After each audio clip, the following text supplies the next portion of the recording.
மரித்து உயிர்த்தெழுந்த இயேசு கிறிஸ்துவை கொண்டாடும்படி வந்திருக்கிறோம். ಆಮೆನ್. ಜೀವಂತವಾಗಿ ಎದ್ದಂತ ಯೇಸು ಕ್ರಿಸ್ತನನ್ನು ಕೊಂಡಾಡಲು ಬಂದಿದ್ದೇವೆ. மரித்தேன், ಸತ್ತಿದ್ದೇನೆ, ஆனால் ಸದಾ ಕಾಲங்களும் உயிரோடு இருக்கிறேன் என்று சொன்னார். ಸದಾ ಕಾಲದಲ್ಲೂ ನಾನು ಜೀವಂತವಾಗಿದ್ದೇನೆ ಎಂದು ಹೇಳಿದ್ದಾರೆ. அவர் உயிர்த்தெழுந்ததனாலே அவரை கொண்டாடுகிறோம். ಅವರು ಜೀವಂತವಾಗಿ ಎದ್ದಂತ எல்லாரும் சொல்லுங்க, அவரை உயிர்த்தெழுந்ததனாலே அவரை கொண்டாடுகிறோம். ಉಯಿರ್ತೆಳುದನಾலே ಅವரை கொண்டாடுகிறோம். அவர் ஜீவிக்கிறபடியினால் அவரை கொண்டாடுகிறோம். ಜೀವಿக்கிறபடியினால் அவரை கொண்டாடுகிறோம். பிசாசு அவரை அடக்கி கீழ்ப்படுத்த நினைத்தான். ಸೈತಾನನು ಅವನನ್ನು ಅಡಗಿಸಿ ಅಧಿಕಾರಪಡಿಸಲು ನೆನೆಸಿದನು. ஆனால் தேவன் ஜெயித்து எழுந்தார். ಆದರೆ ದೇವರು ಜಯಿಸಿದನು. ஹல்லேலூயா. ஹல்லேலூயா.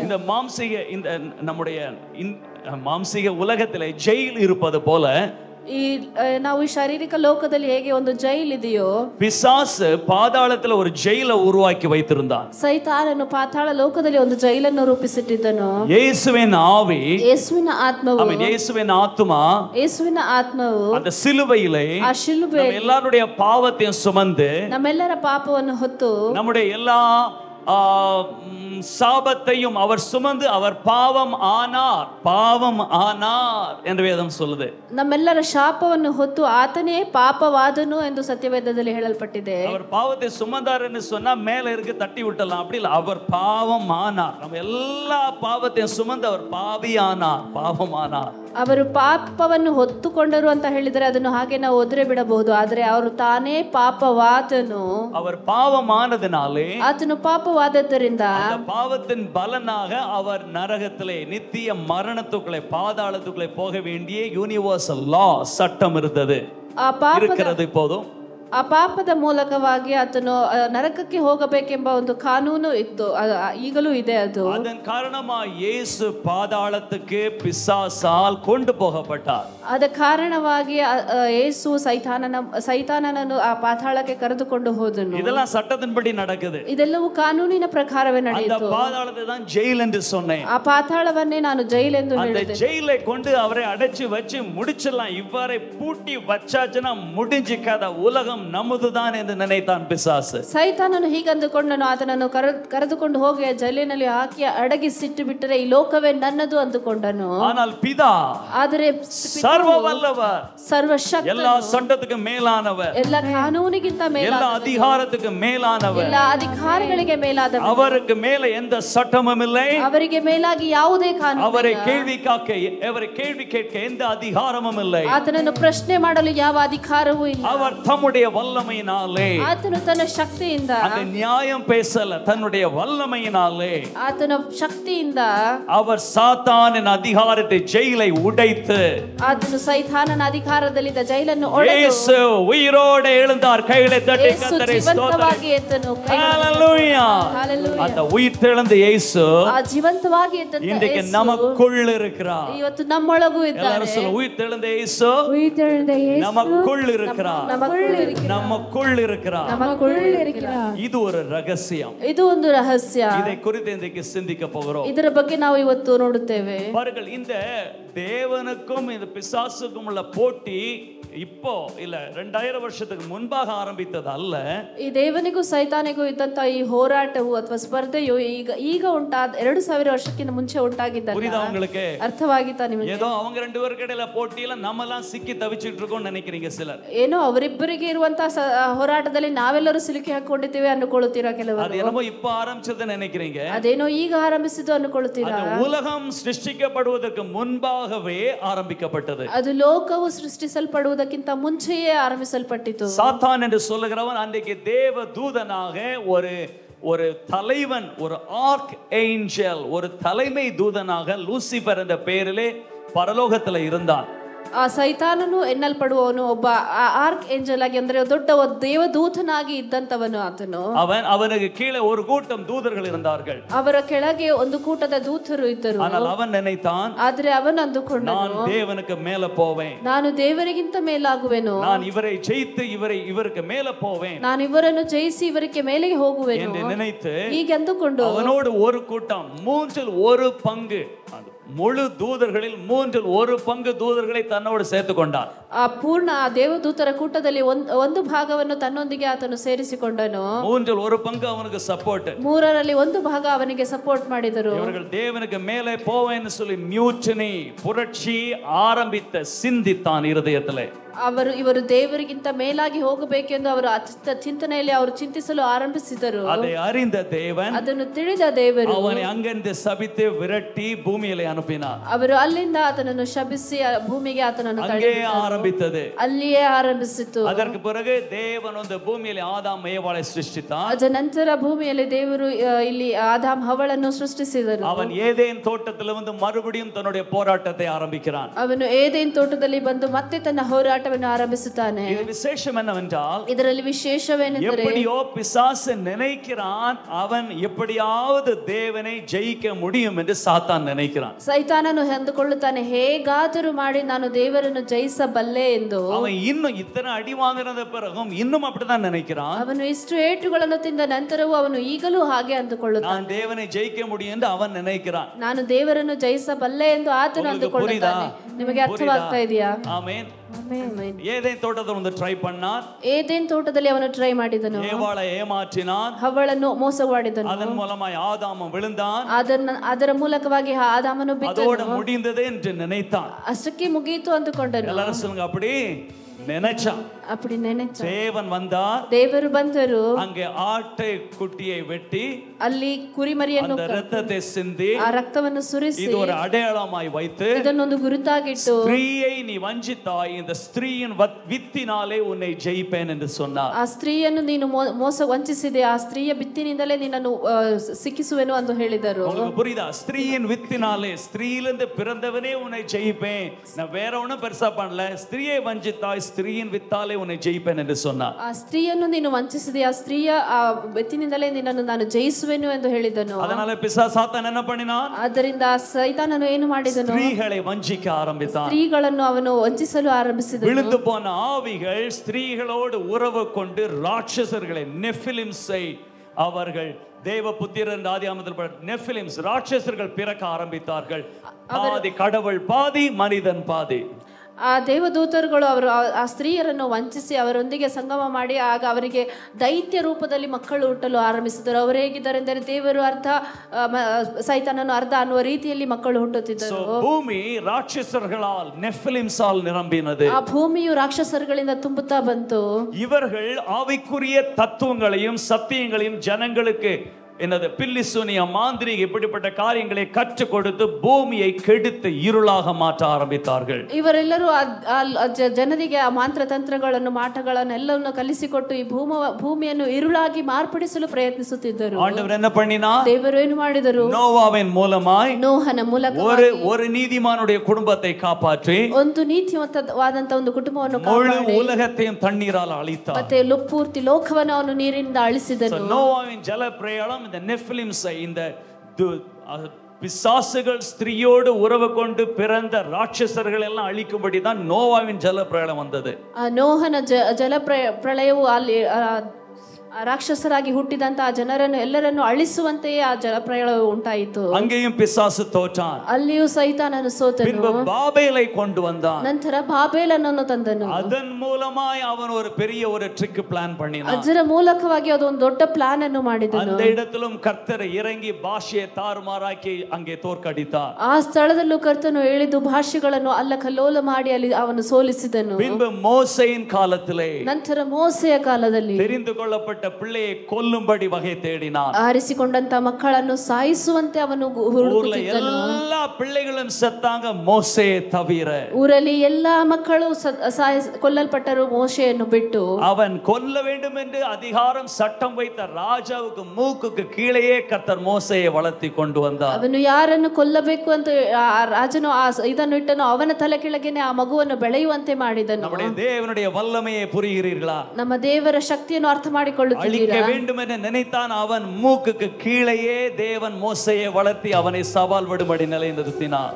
ಯಾರು ಅಳಿಸಬೇಕು ಅಂದುಕೊಂಡರೋ ಅವನ ತಲೆ ಕೆಳಗೆ ಆ ಮಗುವನ್ನು ಬೆಳೆಸಿ ಆ ದೇವರು ಸವಾಲು ಬಿಟ್ಟರು. அந்த மோசே திரும்ப வந்து ಆ ಮೋಶೆಯು ಮತ್ತೆ ಬಂದು பார்வோன் நம்பி இருந்த சர்ப்பத்தின் ஆவிக்கு சவால் கொடுத்து, ಫಾರೋನನು ನಂಬಿದಂತ ಸರ್ಪದ ಹಾವಿಗೆ ಆತ್ಮಕ್ಕೆ ಸವಾಲು ಕೊಟ್ಟು, பார்வோன் தன்னுடைய கிரீடத்திலே ஒரு பாம்பு, நாக பாம்புடைய அந்த கோப்ரா படையெடுக்கிற ஒரு சிலையை வைத்திருப்பான். ಫರೋಹನು ತನ್ನ ಕಿರೀಟದಲ್ಲಿ ಒಂದು ಹಾವನ್ನು, ಅಂದ್ರೆ ತಲೆ ಹೆಡೆ ಎತ್ತಿರುವಂತಹ ಹಾವನ್ನು ಆತನು ತನ್ನ ಕಿರೀಟದಲ್ಲಿ ಇಟ್ಟುಕೊಂಡಿರುತ್ತಾನೆ. எகிப்தை வளர பண்ணி ஆட்டி படைக்கிற ஆசீர்வாதத்தை கொடுக்க பண்ணுகிற அந்த சர்ப்பத்தின் ஆவி, ಐಗುಪ್ತವನ್ನು ಅದು ಆಶೀರ್ವದಿಸಿ ಅವರನ್ನು ಆಳ್ವಿಕೆ ಮಾಡುವಂತ ಆ ಸರ್ಪದ ಆತ್ಮವು ಅದು.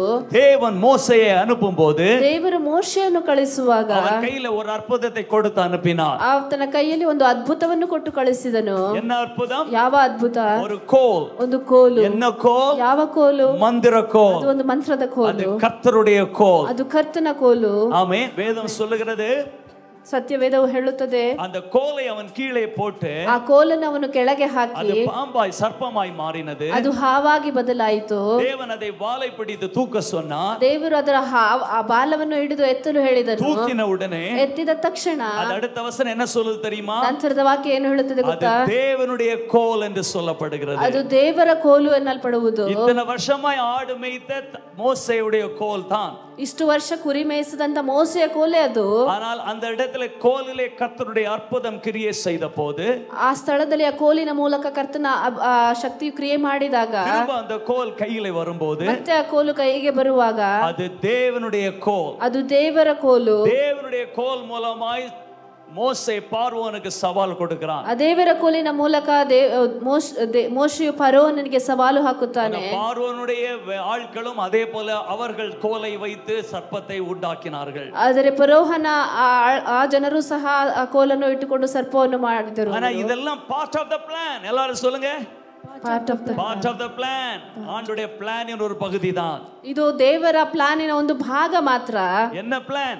ಯಾವ ಪ್ಲಾನ್? அவர்கள் கையில இருக்கிற சர்ப்பத்தை எல்லாம் நம்ம கையில எடுக்கணும். ಅವರ ಕೈಯಲ್ಲಿರುವ ಸರ್ಪವನ್ನೆಲ್ಲ ನಮ್ಮ ಕೈಯಲ್ಲಿ ತೆಗೆದುಕೊಂಡು, கையில இருக்கிற சக்தி எல்லாத்தையும் சுருட்டி கையில எடுக்கணும். ನಿನ್ನ ಕೈಯಲ್ಲಿರುವ ಎಲ್ಲಾ ಶಕ್ತಿಯನ್ನು ಹಾಗೆ ಅವನ ಕೈಗೆ ತೆಗೆದುಕೊಳ್ಳಬೇಕು. அவர்களுடைய சர்ப்பத்தை மோசேயினுடைய கோலில் வந்த சர்ப்பம் எல்லாவற்றையும் முழுங்கி போட்டது. கையில தட்டி கர்த்தரை ஸ்தோத்திரிப்போம். ಆದರೆ ಅವರ ಕೋಲುಗಳಿಂದ ಬಂದಂತ ಎಲ್ಲಾ ಸರ್ಪವನ್ನು ಮೋಸೆಯ ಬಂದಂತ ಸರ್ಪವು ಅದು ನುಂಗಿ ಬಿಟ್ಟಿತು. இப்ப மோசே கோலை எடுக்கும்போது எல்லா சக்தியும் இவனுக்குள்ள, எல்லா அதிகாரமும் இவனுக்கு கீழ அடங்கி போச்சு. ಈಗ ಮೋಸೆ ಆ ಕೋಲನ್ನು ತೆಗೆದುಕೊಂಡಾಗ ಎಲ್ಲಾ ಶಕ್ತಿಯು ಅವನ ಕೆಳಗೆ ಅಡಗಿಸಲ್ಪಟ್ಟಿತು. அவர்களுடைய சர்ப்பத்தின் ஆவியெல்லாம் இழந்து போய் அவர்கள் நிராயுத பாணியாய் நிற்கிறார்கள். ಅವರ ಎಲ್ಲಾ ಸರ್ಪವನ್ನು ಅವರು ಕಳೆದುಕೊಂಡು ಅವರು ನಿರಾಯುಧ ಪಾಣಿಯಾಗಿ ನಿಲ್ಲುತ್ತಾರೆ. அதன் மூலமா எகிப்தை நடுங்க பண்ணி தலை கீழாய் பண்ணி 10 வாதைகளை வைத்து ஒரு வழி பண்ணிட்டார். அதெல்லாம் சொல்லுங்க, ஒரு வழி பண்ணிட்டார் ஆண்டவர். ಅದರ ಮೂಲಕ 10 ರೋಗಗಳನ್ನು ತಂದು ಆತನು ಒಂದು ರೀತಿ ಒಂದು ಗತಿ ಕಾಣಿಸಿಬಿಟ್ಟನು ಐಗುಪ್ತಕ್ಕೆ.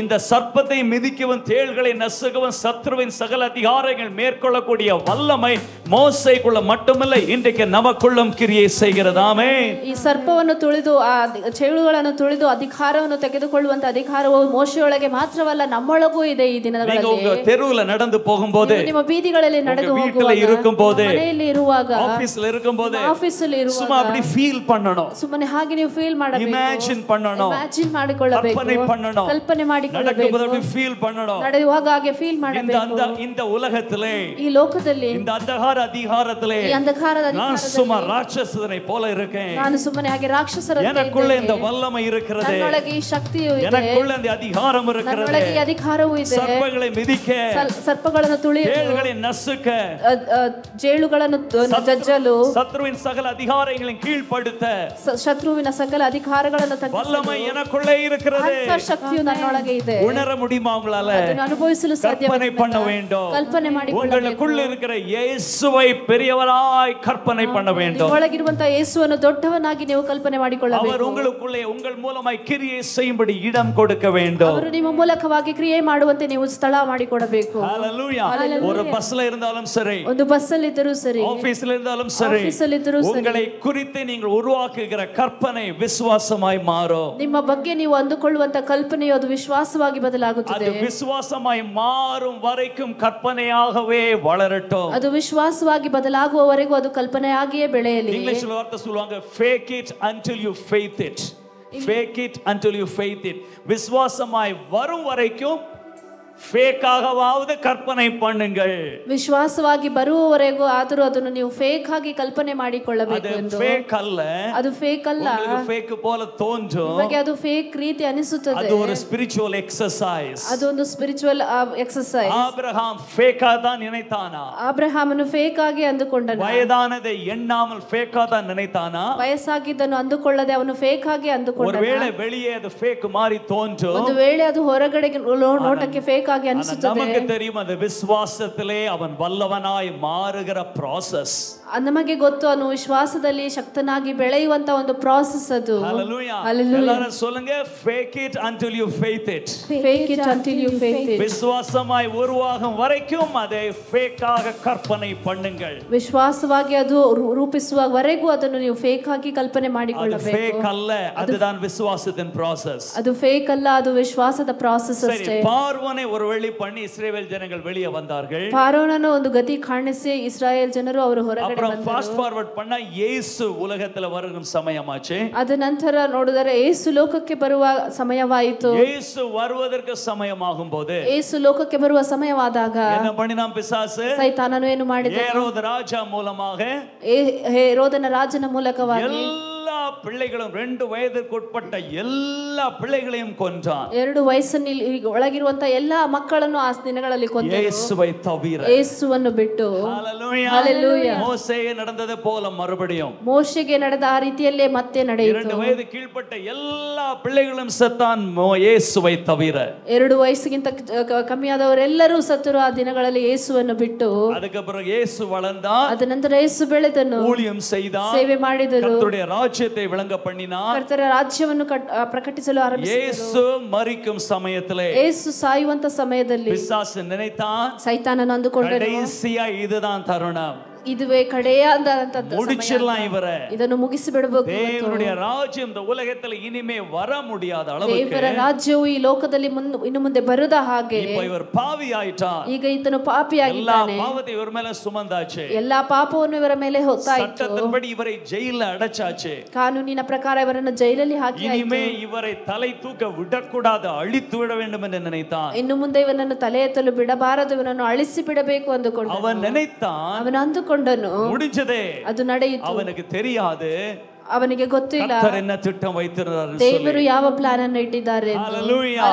தேவன் இயேசுவை வல்லமையினாலே உயிர்ப்பித்தார். ಯೇಸು ತನ್ನ ಶಕ್ತಿಯಿಂದ ಅದನ್ನು ಜೀವಂತಪಡಿಸಿದನು. தேவனுடைய ಪ್ಲಾನ್ என்ன? ದೇವರ ಪ್ಲಾನ್ ಏನು? இயேசு உயிரோடு எழுந்து, ಯೇಸು ಜೀವಂತವಾಗಿ ಎದ್ದು, அதற்கு பிறகு ಅದ ನಂತರ நம்ம ಎಲ್ಲರಕ್ಕುள்ளும் ಮನುಷ್ಯರಕ್ಕುள்ளே வாழ்வது அவருடைய ಪ್ಲಾನ್. ನಮ್ಮೆಲ್ಲರಿಗೂ ಅಂದರೆ ಪ್ರತಿಯೊಬ್ಬ ಮನುಷ್ಯನೊಳಗೂ ಜೀವಿಸುವುದು ಆತನ ಪ್ಲಾನ್. இது ஒரு ரகசியம், ಇದೊಂದು ರಹಸ್ಯ, யாருக்குமே புரியல. ಇದು ಯಾರಿಗೂ ಅರ್ಥವಾಗುವುದಿಲ್ಲ. இதை குறித்து தியானிப்போம், ಇದರ ಬಗ್ಗೆ ಧ್ಯಾನಿಸೋಣ. இதை குறித்து ಮುಂದಿನ பழைய ஏற்பாட்டு காலத்திலேயே ಇದರ ಬಗ್ಗೆ ಹಳೆಯ ಒಡಂಬಡಿಕೆಯ ದಿನದಲ್ಲಿಯೇ தீர்க்கதரிசிகள் தீர்க்கதரிசனம் சொன்னாங்க, ಪ್ರವಾದಿಗಳು ಪ್ರವಾದನೆ ಹೇಳಿದರು. அவங்களுக்கு புரியவே இல்லை. ಆದರೆ ಅವರಿಗೆ ಅರ್ಥವಾಗಲೇ ಇಲ್ಲ. எப்படி தேவன் மனுஷனுக்குள்ள இருப்பார், ಹೇಗೆ ದೇವರು ಮನುಷ್ಯನೊಳಗೆ ಇರುವರು, மனுஷன் எப்படி தேவனாக கிரியை செய்ய முடியும், ಮನುಷ್ಯನು ಹೇಗೆ ದೇವರಾಗಿ ಕ್ರಿಯೆ ಮಾಡಲು ಸಾಧ್ಯ. ஆமென். ಆಮೆನ್. மனுஷன் எப்படி தேவனாக கிரியை செய்ய முடியும், ಮನುಷ್ಯನು ಹೇಗೆ ದೇವರಾಗಿ ಕ್ರಿಯೆ ಮಾಡಲು ಸಾಧ್ಯ. தேவனுடைய வல்லமை மனுஷனுக்குள்ளே எப்படி சுமக்க முடியும், ದೇವರ ಶಕ್ತಿಯನ್ನು ಮನುಷ್ಯನ ಒಳಗೆ ಹೇಗೆ ಹೊತ್ತುಕೊಳ್ಳಲು ಸಾಧ್ಯ. மண்ணான மனுஷனுக்குள்ளே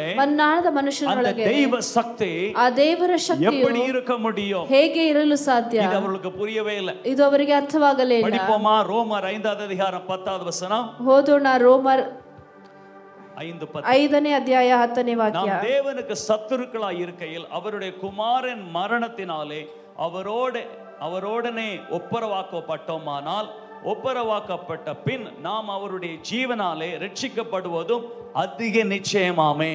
ನಾವು ದೇವರಿಗೆ ಶತ್ರುಗಳಾಗಿದ್ದಾಗಲೇ ನಮಗೆ ಆತನ ಮಗನ ಮರಣದ ಮೂಲಕ ಆತನೊಂದಿಗೆ ಸಂಧಾನವಾಗಿತ್ತು, ಆತನ ಕೂಡ ಸಂಧಾನವಾದ ನಮಗೆ ಮಗನ ಜೀವದಿಂದ ರಕ್ಷಣೆಯಾಗುವುದು ಅಷ್ಟೇ ನಿಶ್ಚಯವಲ್ಲವೇ. ஒப்புரவாக்கப்பட்டோம், ನಾವು ಸಂಧಾನಕ್ಕೆ ಒಪ್ಪಾಗದೆ பிள்ளையாய் மாறுகிறோம், ಮಕ್ಕಳಾಗಿ அதுக்கு ಬದಲಾಗಿದ್ದೇವೆ, பிறகு ரட்சிக்கப்படுகிறோம். ನಂತರ ರಕ್ಷಣೆಯನ್ನು ಹೊಂದಿದ್ದೇವೆ. இதுல இந்த ரட்சிப்பு என்ற வார்த்தை ಇಲ್ಲಿ ರಕ್ಷಣೆ ಎಂಬ ಮಾತು என்ன அர்த்தம்? ಏನು ಅರ್ಥ? தேவனுடைய ஆவி நமக்குள்ளே வந்து தங்குகிறது. ದೇವರ ಆತ್ಮವು ನಮ್ಮೊಳಗೆ ಬಂದು ನೆಲೆಸುತ್ತದೆ. கர்த்தருடைய வல்லமை நம் மூலமாய் விளங்க செய்கிறது. ಕರ್ತನ ಶಕ್ತಿಯು ನಮ್ಮ ಮೂಲಕ ಪ್ರಕಟವಾಗುತ್ತದೆ. ஆமென். ஹalleluya. ಹಲ್ಲೆಲೂಯಾ. 11வது வசனம் 11ನೇ ವಾಕ್ಯ. கடைசி 3 லைனை படிப்போம். இயேசு கிறிஸ்து மூலமாய் நம்முடைய தேவனை பற்றியும் மேன்மை பாராட்டுகிறோம், பெருமை பாராட்டுகிறோம். நமக்குள்ளே இயேசு இருக்கிறார் என்பதை குறித்து போஸ்ட், பெருமை பாராட்டுகிறோம். ಯೇಸು ಕ್ರಿಸ್ತನ ಮೂಲಕ ಸಂಧಾನವಾದದ್ದರಿಂದ ಆತನ ದೇವರಲ್ಲಿ ನಾವು ಉಲ್ಲಾಸ ಪಡುತ್ತೇವೆ. ஹalleluya. ஹalleluya. எல்லாரும் சொல்லுங்க, இயேசு எனக்குள்ள இருப்பது ಯೇಸು எனக்குள்ளே நான் இருப்பது பெருமையாய் நினைக்கிறேன், நான் பெருமையா நினைக்கிறேன், மேன்மை பாராட்டுகிறேன். மேன்மை பாராட்டுகிறேன். ஹalleluya. ஹalleluya. நானும் இயேசு ஆவியிலே ஒன்றாய் இருக்கிறோம். ನಾನು ಯೇಸು ಆತ್ಮದಲ್ಲಿ ಒಂದಾಗಿದ್ದೇವೆ. இயேசுவின் வல்லமை நமக்குள்ளே. ಯೇಸುವಿನ ಶಕ್ತಿಯು ನಮ್ಮೊಳಗೆ. நம்புகிறீங்களா? ನಂಬುತ್ತೀರಾ? இதை நீங்கள் கற்பனையிலே கொண்டு வர வேண்டும். ಇದನ್ನು ನೀವು ಕಲ್ಪನೆಯಲ್ಲಿ ತರಬೇಕು. சர்ச்சுக்குள்ள தியாலஜி, ಚರ್ಚಿನೊಳಗೆ ಥಿಯಾಲಜಿ, வெளியே போனா பஞ்சலாஜி அல்ல, பஞ்சலாஜி, பஞ்சத்தை குறித்து பேசுகிற லாஜி. ಹೊರಗಡೆ ಹೋದರೆ ಬಡತನದ ಬಗ್ಗೆ ಮಾತನಾಡುವಂತ பிரச்சனையை குறித்து, ನಿಮ್ಮ ಸಮಸ್ಯೆಗಳನ್ನು 4 பேர் என்ன சொல்றாங்க? 4 ಜನ டாக்டர் என்ன சொன்னாங்க? ಡಾಕ್ಟರ್ ಏನ್ அதே தான் அதிகமாய் பேசுகிறோம். ಅದನ್ನೇ ನಾವು ಅಧಿಕವಾಗಿ உள்ள மட்டும் பெரிய தியாலஜி, ಒಳಗಡೆ ಮಾತ್ರ ದೊಡ್ಡ ಥಿಯಾಲಜಿ. மாறணும், ಬದಲಾಗಬೇಕು. இந்த மனப்பக்குவம் மாறணும். ಇಂಥ ಮನಸ್ಥಿತಿ ಬದಲಾಗಬೇಕು. கிறிஸ்து இயேசுவை குறித்து நமக்குள் இருக்கிறார் என்பதை குறித்து பெருமை பாராட்டணும். ಕ್ರಿಸ್ತ ಯೇಸು ನಮ್ಮೊಳಗಿದ್ದಾರೆ ಎಂದು ನಾವು ಹೆಮ್ಮೆ ಪಡಬೇಕು. ஆமென். ಆಮೆನ್. ஹalleluya. Hallelujah. அதை குறித்து ஒரு பெருமையை நீங்கள் உண்டாக்கணும். ಇಂಥ ಒಂದು ಹೆಮ್ಮೆಯನ್ನು ನೀವು ರೂಪಿಸಿಕೊಳ್ಳಬೇಕು. You need to be proud, you need to boast. பெருமை பாராட்டணும். கிறிஸ்து எனக்குள்ள இருக்கிறார், ನನ್ನೊಳಗೆ ಕ್ರಿಸ್ತನಿದ್ದಾನೆ ಎಂದು ಯಾವಾಗಲೂ ನೀವು ಹೆಮ್ಮೆ ಪಡುತ್ತಲೇ ಇರಬೇಕು. ஒருவேளை வெளியே சொல்வதற்கு நமக்கு வெட்கமா இருக்கும், ಒಂದು ವೇಳೆ ಹೊರಗೆ ಹೇಳಿಕೊಳ್ಳಲು ನಿಮಗೆ மனதிலே அதை ನಾಚಿಕೆ ಆಗಬಹುದು. உருவாக்கணும். ಆದರೆ ನೀವು ಆ ಮನಸ್ಸಿನಲ್ಲಿ ಅದನ್ನು ರೂಪಿಸಬೇಕು. கிறிஸ்து எனக்குள்ள இருக்கிறார், ಕ್ರಿಸ್ತನು ನನ್ನೊಳಗಿದ್ದಾರೆ, நான் இயேசு கிறிஸ்துவின் சீஷன், ನಾನು ಯೇಸು ಕ್ರಿಸ್ತನ ಶಿಷ್ಯನು, என்னை யாரும் பிடிக்க முடியாது, ನನ್ನನ್ನು ಯಾರು ಹಿಡಿಯಲು யாரும் ಸಾಧ್ಯವಿಲ್ಲ, என்னை கீழே தள்ள முடியாது. ಯಾರು ನನ್ನನ್ನು ಕೆಳಗೆ ತಳ್ಳಲು நீ ಸಾಧ್ಯ. கீழே தள்ளுறியா என்ன? ನೀನು ಕೆಳಗೆ ತಳ್ಳುತ್ತೀಯ. தள்ளி நீ எவ்வளவு தள்ளினா நான் எழும்புவேன். ಎಷ್ಟೇ ತಳ್ಳಿದರೂ ನಾನು ಏಳುತ್ತೇನೆ. நீ எவ்வளவு நசுக்குகிறியோ அந்த அளவுக்கு நான் பெருகுவேன். ನೀನು ಎಷ್ಟು ಜಜ್ಜುತ್ತೀಯೋ ಅಷ್ಟರ ಮಟ್ಟಿಗೆ ನಾನು ದೊಡ್ಡದಾಗುತ್ತೇನೆ. கிறிஸ்து எனக்குள்ள இருக்கிறார், ಕ್ರಿಸ್ತನು ನನ್ನೊಳಗಿದ್ದಾರೆ, பரிசுத்த ஆவியின் வல்லமை எனக்குள்ள இருக்கிறது. ಪರಿಶುದ್ಧಾತ್ಮನ ಶಕ್ತಿಯು ನನ್ನೊಳಗೆ ಇದೆ. ஒருவேளை இன்றைக்கு நீ என்னை அங்கீகரிக்கல, ಒಂದು ವೇಳೆ ಇವತ್ತು ನೀನು ನನ್ನನ್ನು ಅಂಗೀಕರಿಸುತ್ತಿಲ್ಲ, அதனால நான் அப்படியே சோர்ந்து போக மாட்டேன். ಅದರಿಂದ ನಾನು ಹಾಗೆ ಸೋತು ಹೋಗುವುದಿಲ್ಲ. எனக்கு அங்கீகாரம் பெரிய இடத்துல இருந்து வரும். ನನಗೆ ಅಂಗೀಕಾರವು ದೊಡ್ಡ ಸ್ಥಳದಿಂದ ಬರುತ್ತದೆ. ஹalleluya. நீ ಹಲ್ಲೆಲೂಯಾ. இன்னைக்கு என்னை தூஷிக்கலாம், ನೀನು ಇವತ್ತು ನನ್ನನ್ನು ದೂಷಿಸಬಹುದು, என்னை பரிகாசம் பண்ணலாம், ನನ್ನನ್ನು ಅಪಹಾಸ್ಯ ಮಾಡಬಹುದು, ப்ரமோஷனை ಸ್ಟಾಪ್ ನನ್ನ பண்ணலாம். ಪ್ರಮೋಷನ್ ಸ್ಟಾಪ್ ಮಾಡಬಹುದು. இதோட எனக்கு கதை முடியல, ಆದರೆ ನನ್ನ ಕಥೆ ಇಷ್ಟಕ್ಕೆ என்னுடைய ಮುಗಿಯುವುದಿಲ್ಲ. அங்கீகாரம் பெரிய இடத்துல இருந்து வரும். ನನ್ನ ಅಂಗೀಕಾರವು ದೊಡ್ಡ ಕಡೆಯಿಂದ ಬರುತ್ತದೆ. ஆமென் சொல்றீங்க? ಆಮೆನ್. ஹalleluya. ಹಲ್ಲೆಲೂಯಾ. மேன்மை, கிறிஸ்து எனக்குள் இருப்பதை குறித்த மேன்மை பாராட்டுகிறோம். ಕ್ರಿಸ್ತ ಯೇಸುನು ನನ್ನೊಳಗೆ ಇರುವುದರ ಬಗ್ಗೆ ನಾವು ಹೆಮ್ಮೆ ಪಡುತ್ತಿದ್ದೇವೆ. சரி, சப்ஜெக்ட்ல போலாம். கொலோசியர் 1வது அதிகாரம் 25வது வசனம் படிப்போம். ಕೊಲೊಸ್ಸೆಯರು 1ನೇ ಅಧ್ಯಾಯ 26ನೇ ವಾಕ್ಯವನ್ನು ಓದೋಣ. ஆதி காலம் முதல் ಆದಿ ಕಾಲದಿಂದಲೂ தலைமுறை தலைமுறைக்கும் ಯುಗ ಯುಗಾಂತರಗಳಿಂದ மறைந்திருந்தது. ಮರೆಯಾಗಿತ್ತು. கொலோசியர் 1:25 போர்டுல போடுங்க பாப்போம். ஆதி காலங்களுக்கும் தலைமுறைகளுக்கும் மறைவாயிருந்தது, இப்பொழுது அவருடைய பரிசுத்தவான்களுக்கு வெளியாக்கப்பட்ட ரகசியமான தெய்வ வசனத்தை பூரணமாய் தெரியப்படுத்துகிறதற்கு உங்கள் பொருட்டு தேவனால் எங்களுக்கு அளிக்கப்பட்ட உத்தியோகத்தின்படியே நாங்கள் அந்த சபைக்கு ஊழியக்காரனானேன். என்ன சொல்லுகிறார்? ஆதி காலம் முதல் ஒரு ரகசியம் மறைவாயிருந்தது. ಅದು ಯುಗ ಯುಗಾಂತರಗಳಿಂದಲೂ ಒಂದು ರಹಸ್ಯವು ಮರೆಯಾಗಿತ್ತು. என்ன ரகசியம்? ಯಾವ ರಹಸ್ಯವು? 27ನೇ ವಾಕ್ಯ. புற ஜாதிகளுக்குள்ளே விளங்கிய இந்த ரகசியத்தின் மகிமையின் ஐஸ்வர்யம். 27. ಈ ಮರ್ಮವು ಮಹಿಮಾತಿಶಯವು ಎಷ್ಟೆಂಬುದನ್ನು ಅನ್ಯ ಜನಗಳಿಗೂ ತಿಳಿಸಲಿಕ್ಕೆ ದೇವರು ಇಚ್ಛಿಸಿದನು. புற ஜாதிகளுக்குள்ளே விளங்கிய இந்த ரகசியத்தின் மகிமையின் ஐஸ்வர்யம் என்னதென்று தேவன் தம்முடைய பரிசுத்தவான்களுக்கு தெரியப்படுத்த சித்தமானார். ಈ ಮರ್ಮವು ಏನೆಂದರೆ ಮಹಿಮೆಯ ನಿರೀಕ್ಷೆಗೆ ಆಧಾರನಾಗಿರುವ ಕ್ರಿಸ್ತನು ನಮ್ಮಲ್ಲಿದ್ದಾನೆಂಬುದೇ. கடைசி லைன் எல்லாம் சேர்ந்து படிப்போமா? கிறிஸ்துவானவர் மகிமையின் நம்பிக்கையாக உங்களுக்குள் இருப்பதே அந்த ரகசியம். ಮರ್ಮವು ಏನೆಂದರೆ ಮಹಿಮೆಯ ನಿರೀಕ್ಷೆಯ ಆಧಾರನಾಗಿರುವ ಕ್ರಿಸ್ತನು ನಮ್ಮಲ್ಲಿದ್ದಾನೆಂಬುದೇ. கிறிஸ்து உங்களுக்குள்ளே, ಕ್ರಿಸ್ತನು ನಿಮ್ಮೊಳಗೆ மகிமையின் நம்பிக்கையா உங்களுக்குள் இருப்பது அந்த ரகசியம். ಮಹಿಮೆಯ ನಂಬಿಕೆಯಾಗಿ ಆತನು ನಿಮ್ಮೊಳಗೆ ಇದ್ದಾನೆ, ಅದೇ ಆ ರಹಸ್ಯ. ஆமென், ஹalleluya. Hallelujah. 1 பேதுரு 1வது அதிகாரத்துல 10வது வசனம் படிக்கும்போது, 1 ಪೇತ್ರನು 1ನೇ ಅಧ್ಯಾಯ 10ನೇ ವಾಕ್ಯವನ್ನು ಓದುವಾಗ, உங்களுக்கு உண்டான கிருபையை குறித்து தீர்க்கதரிசனம் சொன்ன தீர்க்கதரிசிகள் இந்த ரட்சிப்பை குறித்து கருத்தாய் ஆராய்ந்து பரிசோதனை பண்ணினார்கள். ದೇವರು ನಿಮಗೆ ತೋರಿಸಿದ ಕೃಪೆಯನ್ನು ಕುರಿತು ಮುಂತಿಳಿಸಿದ ಪ್ರವಾದಿಗಳು ಈ ರಕ್ಷಣೆಯ ವಿಷಯದಲ್ಲಿ ಸೂಕ್ಷ್ಮವಾಗಿ ವಿಚಾರಿಸಿ ಪರಿಶೋಧನೆ ಮಾಡಿದರು. தீர்க்கதரிசிகள் யோசித்தாங்க, எப்படி இது நடக்கும், எப்ப நடக்கும், தேவன் மனுஷனுக்குள்ளே வந்து இருப்பது எப்படி, தேவனுடைய ஆவியானவர் மனுஷனுக்குள்ள இருப்பது எப்படி என்பதை குறித்து ஆராய்ந்து பார்த்தார்கள். ಆ ಪ್ರವಾದಿಗಳು ಹೀಗೆ ಅವರು ಪರಿಶೋಧನೆ ಮಾಡಿದರು, ಹೇಗೆ ದೇವರು ಬಂದು ಆ ಮನುಷ್ಯರೊಳಗೆ ಇರುವುದು ಹೇಗೆ ಎಂಬುದನ್ನೆಲ್ಲ, ಆತನು ಆ ಶಕ್ತಿಯು ಹೇಗೆ ಇರುವುದೆಂಬುದನ್ನಾಗಿ ಅವರು ಪರಿಶೋಧನೆ ಮಾಡಿದರಂತೆ. 11வது வசனம், தங்களில் உள்ள கிறிஸ்துவின் ஆவியானவர் கிறிஸ்துவுக்கு உண்டாகும் பாடுகளையும் அவைகளுக்கு பின்வரும் மகிமையையும், கிறிஸ்துவுக்கு உண்டாகும் பாடுகளையும் ಅவைகளுக்கு பின் வரும் மகிமையையும் குறித்து, ಕ್ರಿಸ್ತನ ಆತ್ಮವು ಕ್ರಿಸ್ತನಿಗೆ ಬರಬೇಕಾದ ಬಾಧೆಗಳನ್ನು ಅವುಗಳ ತರುವಾಯ ಉಂಟಾಗುವ ಮಹಿಮೆಯನ್ನು முன்னறிவிக்கப்பட்டதையும் ಅದು ಮುಂದಾಗಿ ತಿಳಿಸಿದ್ದನ್ನು, அந்த காலத்தின் விசேஷம் ಇನ್ನது என்பதையும் கருத்தாய் அறிந்தார்கள். ಅದು ಯಾವ ಕಾಲವನ್ನು ಇಲ್ಲದೆ ಎಂದ ಕಾಲವನ್ನು ಸೂಚಿಸುವುದೆಂಬುದನ್ನು ಅವರು ಪರಿಶೋಧನೆ ಮಾಡಿದರು. புரியுதா உங்களுக்கு? ಅರ್ಥವಾಗ್ತಾ ಇದೆ ನಿಮಗೆ? தீர்க்கதரிசிகள் அந்த காலத்திலேயே தீர்க்கதரிசனமாய் தேவன் அவர்களுக்கு சொன்னார். ಆ ಪ್ರವಾದಿಯು ಆ ಕಾಲದಲ್ಲಿಯೇ ಪ್ರವಾದನೆಯಾಗಿ ದೇವರು ಅವರಿಗೆ ಹೇಳಿದರು. ஏசாயா தீர்க்கதரிசன புத்தகத்தில் அதிகமாக இதை குறித்து சொல்லப்பட்டிருக்கிறது. ಏಷಾಯ ಪುಸ್ತಕದಲ್ಲಿ ಅಧಿಕವಾಗಿ ಇದರ ಬಗ್ಗೆ ಹೇಳಲ್ಪಟ್ಟಿದೆ. இதெல்லாம் அவர்கள் இந்த ப்ராஃபெட்டிக் ஸ்கூல், தீர்க்கதரிசிகள் ஸ்கூல்ல உட்கார்ந்து ஆராய்ச்சி கூடத்தில் உட்கார்ந்து ஆராய்ந்து எப்படி இது நடக்கும், எப்ப நடக்கும், எந்த காலத்துல நடக்கும், இப்படி ஒரு பெரிய கிரியை நடக்குமாமே அப்படி என்று அவர்கள் எல்லாம் ஆராய்ந்தார்களாம். ಆ ಪ್ರವಾದನೆಯ ಸ್ಕೂಲಿನಲ್ಲಿ ಅವರೆಲ್ಲರೂ ಕೂತು ಅವರು ಹೀಗೆಲ್ಲ ಯೋಚಿಸಿದ್ರು, ಹೇಗೆ ನಡೆಯುತ್ತದೆ, ಇದು ಯಾವ ಕಾಲದಲ್ಲಿ ನಡೆಯುತ್ತದೆ, ಹೀಗೆಲ್ಲ ನಡೆಯುತ್ತದಲ್ಲ ಎಂದು ಅವರು ಪರಿಶೋಧಿಸುತ್ತಿದ್ದರು. ನಿಮಗೆ ಅರ್ಥವಾಗ್ತಾ ಇದೆಯಾ? ಅರ್ಥವಾಗಲಿಲ್ಲ. இப்படி இருக்க மாட்டோம் நாம. ಅರ್ಥವಾದರೆ ನಿಮಗೆ ನೀವು ಹೀಗೆ ಇರುತ್ತಿರಲಿಲ್ಲ. அந்த காலத்திலே தீர்க்கதரிசிகளை குறித்து பைபிள்ல படிக்கிறோம். ಆ ಕಾಲದಲ್ಲಿ ಪ್ರವಾದಿಗಳ ಬಗ್ಗೆ ನಾವು ಬೈಬಲಲ್ಲಿ ಓದುತ್ತೇವೆ. பெரிய பெரிய ಅದ್ಭುತங்களை செய்த தீர்க்கதரிசிகள் பைபிள்ல படிக்கிறோம். ದೊಡ್ಡ ದೊಡ್ಡ ಅದ್ಭುತಗಳನ್ನು ಮಾಡಿದ ಪ್ರವಾದಿಗಳೆಂದು ನಾವು ಬೈಬಲಲ್ಲಿ ಓದುತ್ತೇವೆ. ಅವರೆಲ್ಲರೂ அந்த காலங்களிலே, ಆ ಕಾಲದಲ್ಲಿ இந்த தீர்க்கதரிசன எழுத்துக்களையும் வார்த்தைகளையும் அவர்கள் தியானித்து, ಈ ಪ್ರವಾದನೆಗಳ ಬರಹಗಳನ್ನು ಅಕ್ಷರಗಳನ್ನು ಅವರು ಧ್ಯಾನಿಸಿ, ನಮ್ಮ ಮೇಲೆ ಆಂಡவர் வர்றாரு, ದೇವರು ನಮ್ಮ ಮೇಲೆ ಬರುತ್ತಾರೆ, ಸಿಂಸೋನ್ ಮೇಲೆ ಬಂದಾರೆ, ಸಿಂಸೋನನ ಮೇಲೆ ಬಂದರು, ಮೇಲೆ ಬಂದಾರೆ, ಎಫ್ತಾನ ಮೇಲೆ ಬಂದರು, நிறைய பேர் மேல வந்தார், ಅನೇಕ ಜನರ ಮೇಲೆ ಬಂದರು. திடீரென்று வருகிறார், அப்படியே செஞ்சிட்டு அப்படியே போயிறார், நம்ம மேல வந்து ஏதோ காரியங்களை செஞ்சிட்டு போயிறார். ತಕ್ಷಣ ಹಾಗೆ ಬರುತ್ತಾರೆ, ಅವರು ಏನೇನೋ ಮಾಡುತ್ತಾರೆ, ನಮ್ಮ ಮೇಲೆ ಬಂದು ಏನೋ ಮಾಡಿ ಅವರು ಹೋಗುತ್ತಾರೆ. ಅವರು ಹೋಯಾಚನ ನಮ್ಮ ಡಮ್ಮಿ ಪೀಸ್ ಮಾರಿರು, ಅವರು ಹೋದ ನಂತರ ನಾವು ಡಮ್ಮಿ ಪೀಸ್ ಆಗಿ ಆಗ್ಬಿಡ್ತೇವೆ, ಒಣ್ಣುமே ಇಲ್ಲ, ಅದ ನಂತರ ಏನೂ ಇಲ್ಲ. ಆದರೆ தேவன் தீர்க்கதரிசனமாய் சொல்லுகிறார், ದೇವರು ಪ್ರವಾದನೆಯಾಗಿ ಹೇಳುತ್ತಾರೆ, ஒரு காலம் வரப்போகுது, ಒಂದು ಕಾಲ ಬರುತ್ತದೆ, தேவகுமாரன் பாடுபட்டு மரிப்பார், ದೇವರ ಕುಮಾರನು ಕಷ್ಟಪಟ್ಟು ಅವನು ಬಾಧೆಗೊಳಗಾಗಿ ಉಯಿರೋட எழும்புவார், ಅದ ನಂತರ ಅವನು ಜೀವಂತವಾಗಿ ಹೇಳುತ್ತಾನೆ, பிறகு ஒரு பெரிய மகிமை விளங்கும், ಅದ ನಂತರ ಒಂದು ದೊಡ್ಡ ಮಹಿಮೆಯು ಬರುವುದು, அந்த மகிமை ஜனங்களுக்குள்ளே விளங்கும், ಆ ಮಹಿಮೆಯು ಜನರ ಮಧ್ಯದಲ್ಲಿ ಅದು ಪ್ರಕಟವಾಗುವುದು.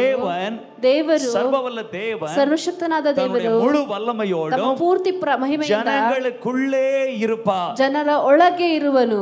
எப்படி ஆகும், ಇದು ಹೇಗೆ ಆಗುತ್ತದೆ, எப்படி இருக்கும், ಅದು ಹೇಗೆ ಇರುತ್ತದೆ, என்னென்ன நடக்கும், ಏನೆಲ್ಲ ನಡೆಯುತ್ತದೆ, அற்புதங்கள் நடக்கும், ಏನೆಲ್ಲ ಅದ್ಭುತಗಳು ನಡೆಯುತ್ತದೆ, எப்படியெல்லாம் அவர்கள் மகிமையான காரியங்களை செய்வார்கள், ಹೇಗೆಲ್ಲ ಅವರು ಮಹಿಮೆಯಾದ ಕಾರ್ಯಗಳನ್ನು ಮಾಡುವರು, என்றெல்லாம் அவர்கள் அப்படியே பரவசத்தோடு பேசி அப்படியே கற்பனை பண்ணி கொண்டிருந்தார்களாம். ಹೀಗೆಲ್ಲ ಅವರು ಪರವಶದಿಂದ ಮಾತನಾಡಿ ಹಾಗೆ ಕಲ್ಪನೆ ಮಾಡಿಕೊಂಡಿರುತ್ತದೆ. ಎದೆ ನಮக்குள்ளே ದೇವ ಆವಿಯಾನವರು ಇರುವುದೈ ಕುರಿತು, ಯಾವುದನ್ನು ಅಂದರೆ ದೇವರ ಆವಿಯು ನಮ್ಮೊಳಗೆ ಇರುವುದರ ಬಗ್ಗೆ ಅದು ಎவ்வளவு விசேஷம் நினைத்து பாருங்க, ಅದು ಎಷ್ಟು ವಿಶೇಷ ನೆನೆಸಿ ನೋಡಿ. ಆಮೆನ್, ಆಮೆನ್, ஹalleluya. புரியுதா உங்களுக்கு? ಅರ್ಥವಾಗ್ತಾ ಇದೆ? ಅದು ಎவ்வளவு விசேஷம், ಅದೆಷ್ಟು ವಿಶೇಷ, அந்த விசேஷத்தை நாம் உணரல, ಆ ವಿಶೇಷವನ್ನು ನಾವು ಅನುಭವಿಸುತ್ತಿಲ್ಲ.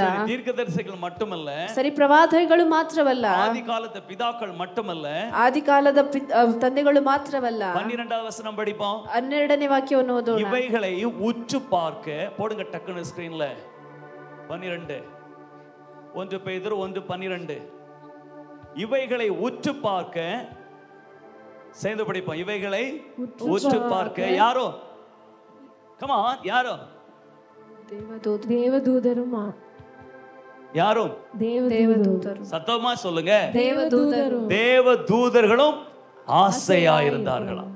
ಅವುಗಳನ್ನು ದಿಟ್ಟಿಸಿ ನೋಡಲು ದೇವದೂತರು ಸಹ ಆಸೆಯಾಗಿದ್ದರು. புரியுதா உங்களுக்கு? ಅರ್ಥವಾಗ್ತಾ ಇದೆ ನಮಗೆ? என்னது? கிறிஸ்து நமக்குள்ள இருப்பது. ಕ್ರಿಸ್ತನು ನಮ್ಮೊಳಗಿರುವುದನ್ನು, பரிசுத்த ஆவியானவர் நமக்குள்ள இருப்பது. ಪರಿಶುದ್ಧಾತ್ಮನು ನಮ್ಮೊಳಗಿರುವುದನ್ನು.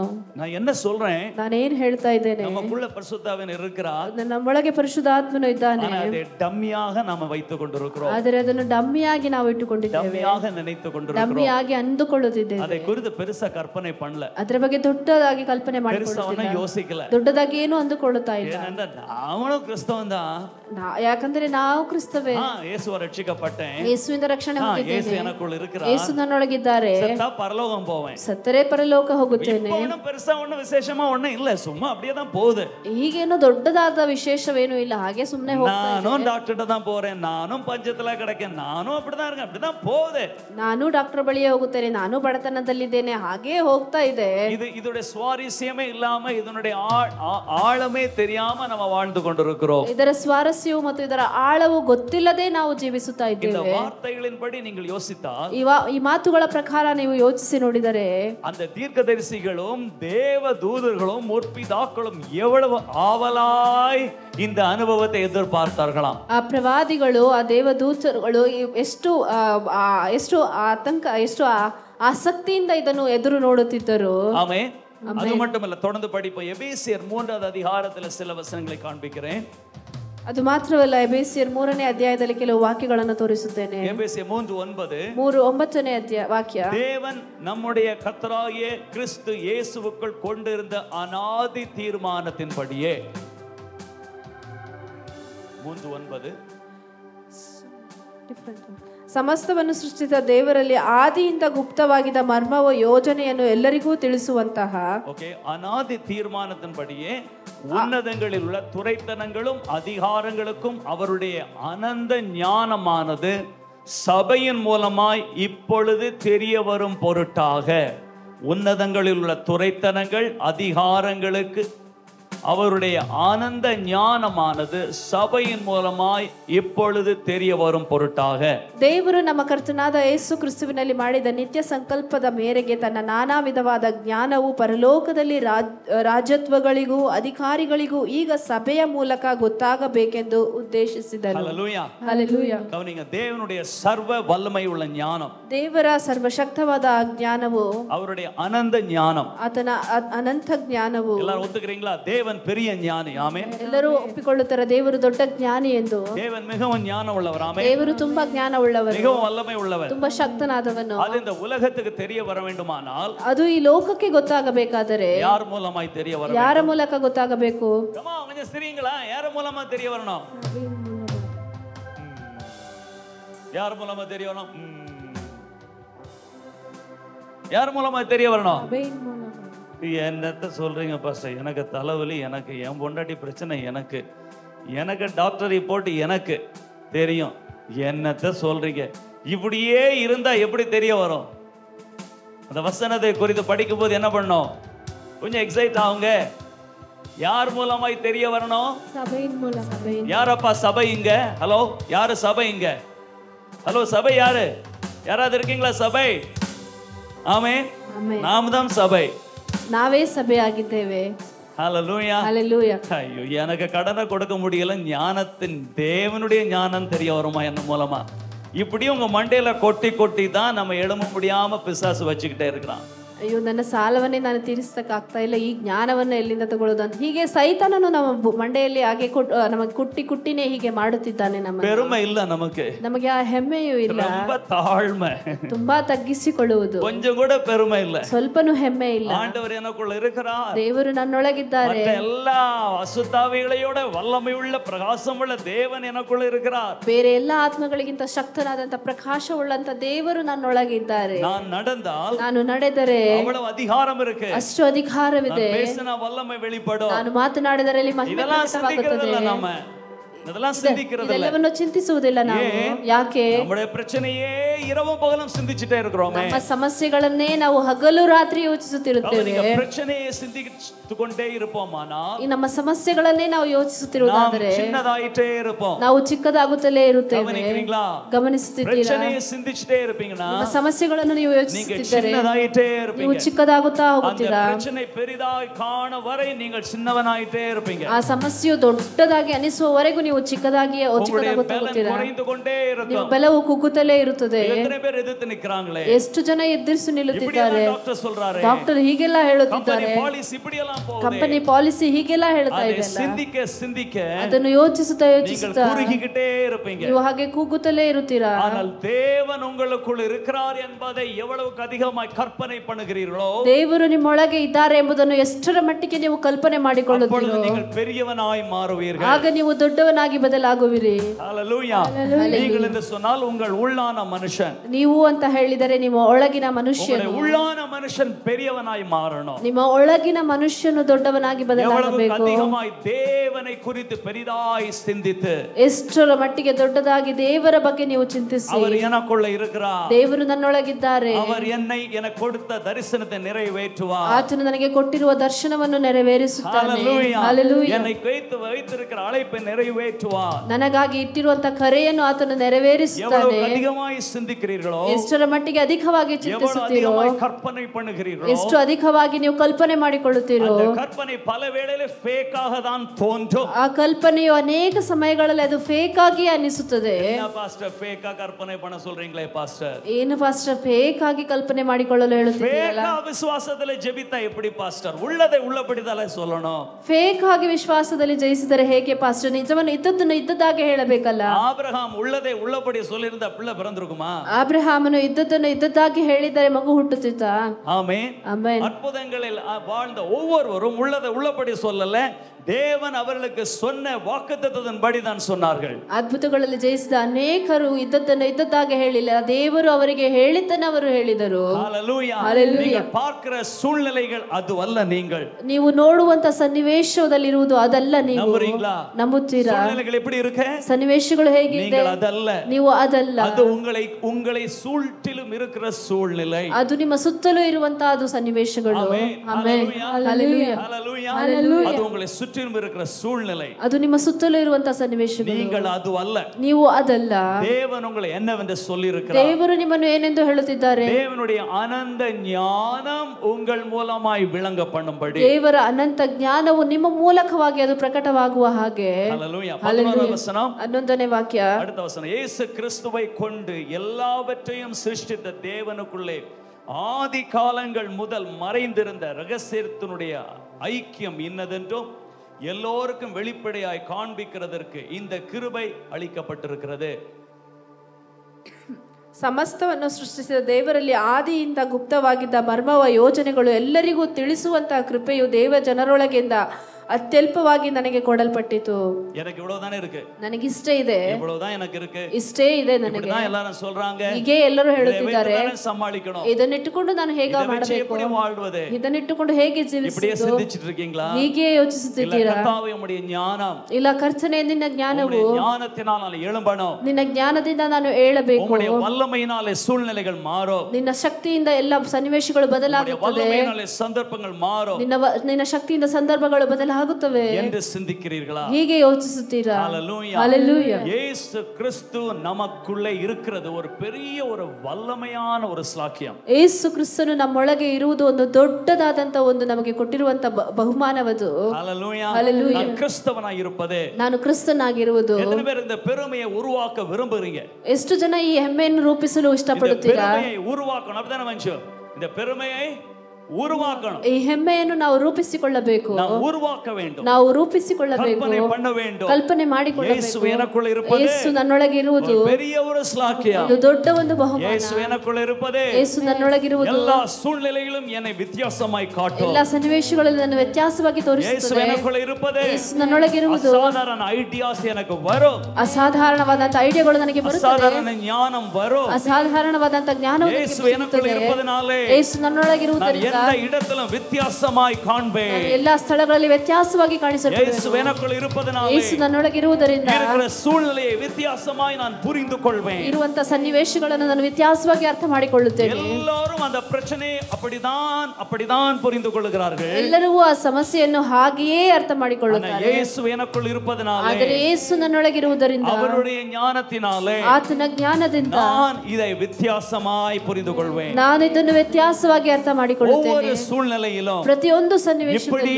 உங்களை நீங்கள் பார்க்க வேண்டும். ಹೀಗೆ ನಿಮ್ಮನ್ನು ನೀವು ನೋಡಬೇಕು. ஹல்லேலூயா. ಹಲ್ಲೆಲೂಯಾ. கிறிஸ்து நமக்குள் இருப்பது மகிமையின் நம்பிக்கை. ಕ್ರಿಸ್ತನು ನಮ್ಮೊಳಗೆ ಇರುವುದು ಮಹಿಮೆಯ ನಂಬಿಕೆ. எல்லாரும் சொல்லுங்க, கிறிஸ்து எனக்குள் இருப்பது ಕ್ರಿಸ್ತು எனக்குள்ள ಇರುವುದು மகிமையின் நம்பிக்கை. ಮಹಿಮೆಯ ஒரு ನಂಬಿಕೆ. மகிமையான காரியம் எனக்குள்ளே விளங்கும். ಒಂದು ಮಹಿಮೆಯಾದ ಕಾರ್ಯವು ನನ್ನೊಳಗೆ அது ஒரு ಬರುತ್ತದೆ. ரகசியம். ಅದೊಂದು ರಹಸ್ಯವು. அது ஒரு ರಹಸ್ಯ. எல்லாருக்கும் புரியாது. ಅದೆಲ್ಲರಿಗೂ ಅರ್ಥವಾಗುವುದಿಲ್ಲ. பைபிள் எல்லாருக்கும் இருக்கு. ಬೈಬಲ್ ಎಲ್ಲರಿಗೂ ಇದೆ. ஆனா பைபிள்லயே அது ரகசியம் என்று எழுதி இருக்கு. ಬೈಬಲ್ ಅಲ್ಲೇ ಅದು ರಹಸ್ಯ ಅಂತ ಬರೆದಿದೆ. பைபிளை எல்லாரும் படிக்கிறாங்க, அப்புறம் என்ன ரகசியம் அது? ಬೈಬಲ್ ಅನ್ನು ಎಲ್ಲರೂ ಓದುತ್ತಾರೆ, ಮತ್ತೆ ಏನು ರಹಸ್ಯ ಉಳಿದಿದೆ? அது படிச்ச உடனே விளங்குகிற ரகசியம் அல்ல. ಅದು ಓದಿದ ತಕ್ಷಣ ಅರ್ಥವಾಗುವಂತ ರಹಸ್ಯವಲ್ಲ. புரியுதா உங்களுக்கு? ಅರ್ಥವಾಗ್ತಾ ಇದೆಯಾ? படிச்ச உடனே புரிந்து கொள்ளுகிற ரகசியம் அல்ல அது. ನೋಡಿದ ತಕ್ಷಣ, ಓದಿದ ತಕ್ಷಣ ಅರ್ಥ ಮಾಡಿಕೊಳ್ಳುವಂತ ರಹಸ್ಯವಲ್ಲ. வாஞ்சிக்கிறவன், ಅದನ್ನು ಹಂಬಲಿಸುವವನು, தேடுகிறவன், ಅದನ್ನು ಹುಡುಕುವವನು, அதை வைத்து தியானித்து கற்பனை பண்ணுகிறவனுக்குள்ளே மட்டும் விளங்கும் ரகசியம். ಅದನ್ನು ಇಟ್ಟುಕೊಂಡು ಧ್ಯಾನಿಸಿ ಕಲ್ಪನೆ ಮಾಡಿಕೊಳ್ಳುವವನಿಗೆ ಮಾತ್ರ ಬರುವಂತಹ ರಹಸ್ಯ ಅದು. இந்த வசனத்தை நான் ஸ்கூல் டேஸ் சிறு வயதிலே எனக்கு தெரியும். ಈ ವಾಕ್ಯ ನನಗೆ ಚಿಕ್ಕ ವಯಸ್ಸಿನಲ್ಲೇ ಗೊತ್ತು. ಸಂಡೇ ಸ್ಕೂಲೇ படிச்சு தந்தாங்க. Christ in me hope of glory. Sunday school ಅಲ್ಲೇ ಹೇಳಿಕೊಟ್ಟಿದ್ದಾರೆ, ಕ್ರಿಸ್ತನು ನಿನ್ನೊಳಗಿರುವುದು ನಂಬಿಕೆಯ ಮಹಿಮೆ ಎಂದು. ಮಹಿಮೆಯ ನಂಬಿಕೆ. ಪಂಚ್ ಲೈನ್ ಆಗಿ ಯೂಸ್ பண்ணிக்கலாம். ಅದನ್ನು ನಾವು ಒಂದು ಪಂಚ್ ಲೈನ್ ಆಗಿ ಯೂಸ್ ಮಾಡಿಕೊಳ್ಳಬಹುದು. பல வருஷத்துக்கு பிறகு ಆದರೆ ಅನೇಕ ವರ್ಷಗಳ ஒரு சூழ்நிலையிலே கர்த்தர் எனக்கு இதை காண்பித்து ಒಂದು கொடுத்தார். ಸನ್ನಿವೇಶದಲ್ಲಿ ಕರ್ತನು ಇದನ್ನು ನನಗೆ ತೋರಿಸಿಕೊಟ್ಟನು. எனக்குள்ளே வந்தது பாருங்க பெருமை. ಅವತ್ತು ನನ್ನೊಳಗೆ ಬಂತು ನೋಡಿ ಅಂತ ಹೆಮ್ಮೆ. ஹalleluya. ಹಲ್ಲೆಲೂಯಾ. தேவனில் மேன்மை பாராட்ட ஆரம்பித்தேன். ನನ್ನ ದೇವರಲ್ಲಿ ನಾನು ಹೆಚ್ಚಳ ಪಡಲು ಆರಂಭಿಸಿದೆ. எதையும் ஜெயிக்க முடியும். ನನ್ನಿಂದಲೂ ಜಯಿಸಲು ಸಾಧ್ಯ.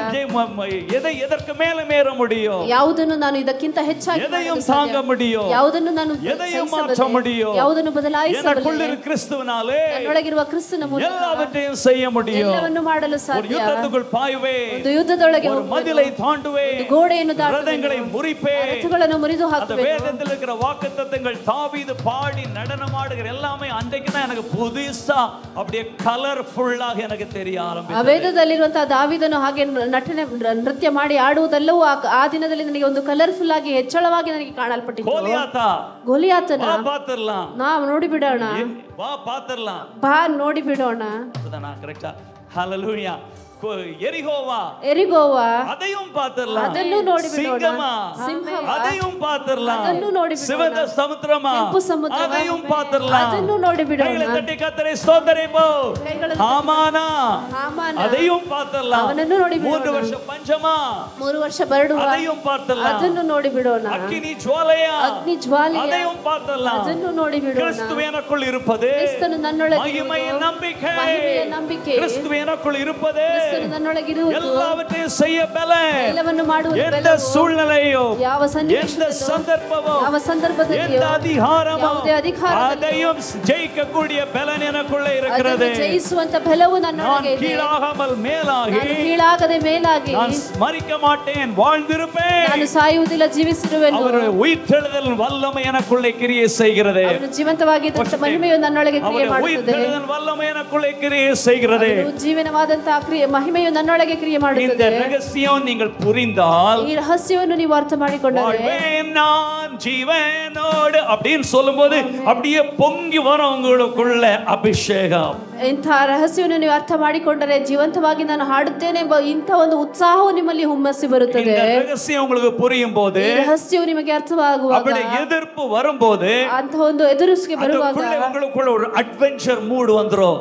ನಿಮ್ಮೊಳಗೆ ಒಂದು ಅಡ್ವೆಂಚರ್ ಮೂಡ್ ಉಂಟಾಗ್ಬಿಡುತ್ತೆ. இந்த ரகசியம் உங்களுக்கு புரியும் போது, ರಹಸ್ಯವು ನಿಮಗೆ ಅರ್ಥವಾಗುವಾಗ, ஜாப்ல உங்களை ஃபயர் பண்றேன் அப்படினோன அப்படியே உணர்ச்சிவசப்பட்டு அப்படியே அட்வென்ச்சரா, ஏனென்றால் அடுத்தது உங்களுக்கு தெரியும், ப்ரமோஷன் தான், ஹைக் தான், 100% முன்னேற்றம் தான். ஆமென்.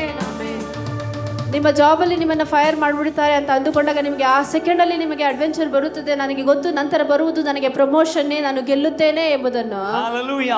இந்த ரகசியம் உங்களுக்கு புரியும் போது, ಈ ರಹಸ್ಯ ನಿಮಗೆ இந்த ಅರ್ಥವಾಗುವಾಗ, கற்பனையின் மூலமாய், ಕಲ್ಪನೆಯ ಮೂಲಕವಾಗಿ, விசுவாசத்தின் மூலமாய், ವಿಶ್ವಾಸದ ಮೂಲಕವಾಗಿ, அதை நம்பி, ಅದನ್ನು ನಂಬಿ, அதை உங்களுக்குள்ளே உருவாக்கும் போது, ಅದನ್ನು ನಿಮ್ಮೊಳಗೆ ನೀವು ರೂಪಿಸುವಾಗ, அது faith ஆக வரைக்கும் ஃபேக் பண்ணுவோம். ಅದು ನಮ್ಮ ವಿಶ್ವಾಸವಾಗುವವರೆಗೂ ಅದನ್ನು ನಾವು ಫೇಕ್ ಮಾಡುತ್ತೇವೆ.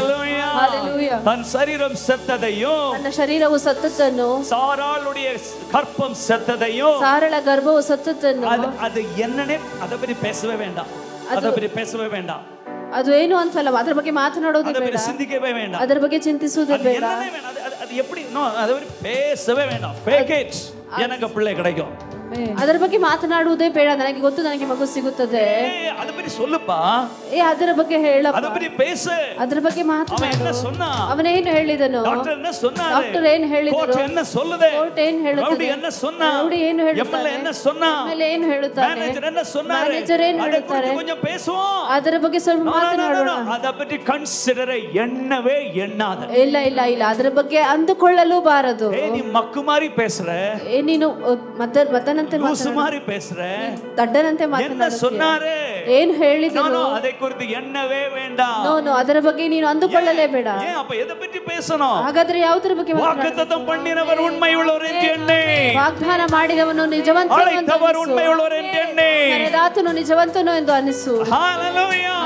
நிலை நிறுத்துவேன் என்று சொன்னவர் உண்மையுள்ளவர் என்று ಎಣ್ಣಿ, ನೆಲೆಗೊಳಿಸುವೆನು ಎಂದು ಹೇಳಿದವನು ನಿಜವಂತನು ಎಂದು. ಹalleluya. ಹalleluya. கற்பம் தரிக்கும்படி பலன் பெற்றார்.